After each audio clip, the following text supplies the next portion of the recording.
Assalamualaikum warahmatullahi wabarakatuh. Bagaimana kabarnya siswa kelas 11 MA Al-Falah Lemah Abang? Semoga kabarnya selalu baik dan sehat ya.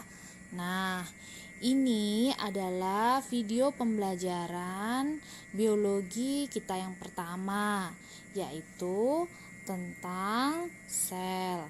Nah, yang akan kita bahas di video ini adalah satu, penemuan sel dan teori tentang sel. 2, kisaran ukuran sel. 3, tipe sel. Baik, secara langsung aja. Menurut kalian, apa sih itu sel? Sel adalah unit terkecil kehidupan, atau sama halnya dengan sel merupakan tingkat struktural kehidupan terendah yang memiliki seluruh sifat kehidupan.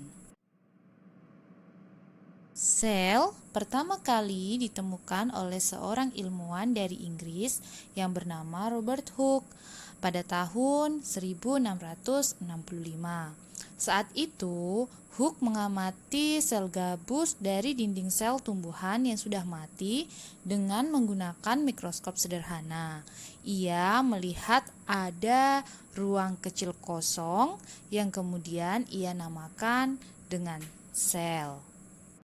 Penemuan tentang sel berkembang ketika Anthony van Leeuwenhoek menjadi orang yang pertama kali melihat sel hidup dari alga dan bakteri dengan menggunakan mikroskop pada tahun 1674.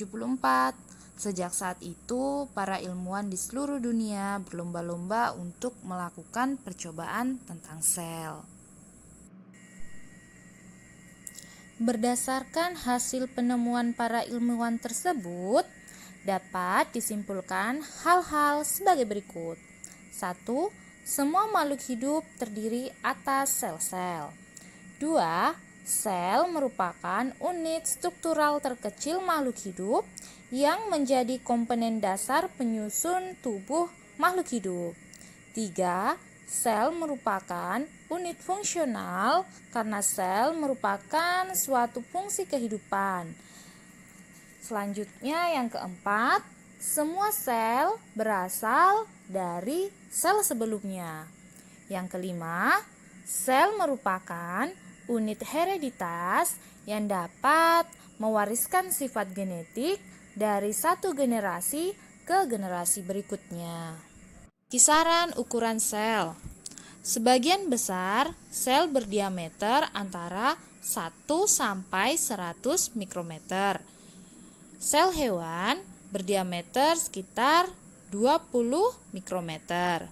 Sel tumbuhan berdiameter sekitar 40 mikrometer. Sel amoeba berdiameter 90 sampai 800 mikrometer. Dan sel alga yang besar berdiameter 50.000 mikrometer. Nah, ukuran sel yang sangat kecil tidak bisa diamati secara langsung, sehingga dibutuhkan mikroskop.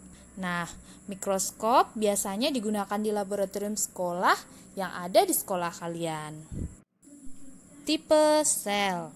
Secara struktural, terdapat dua tipe sel, yaitu sel prokariotik dan sel eukariotik. Nah, kita bahas satu persatu ya. Yang pertama adalah sel prokariotik. Prokariotik berasal dari bahasa Yunani. Pro artinya sebelum dan karyon artinya inti. Jadi, sel prokariotik merupakan sel yang belum memiliki nukleus atau tidak memiliki membran inti yang memisahkan materi genetik di inti sel dan bagian sel lainnya. Selanjutnya, sel eukariotik. Eukariotik juga berasal dari bahasa Yunani. Eu artinya sebenarnya Karyon artinya inti. Jadi, sel eukariotik merupakan sel yang memiliki nukleus yang sebenarnya atau materi genetik, yaitu DNA yang dibungkus oleh membran inti. Baik, jadi cukup sekian materi yang Ibu sampaikan. Kurang lebihnya mohon dimaafkan. Wassalamualaikum warahmatullahi wabarakatuh.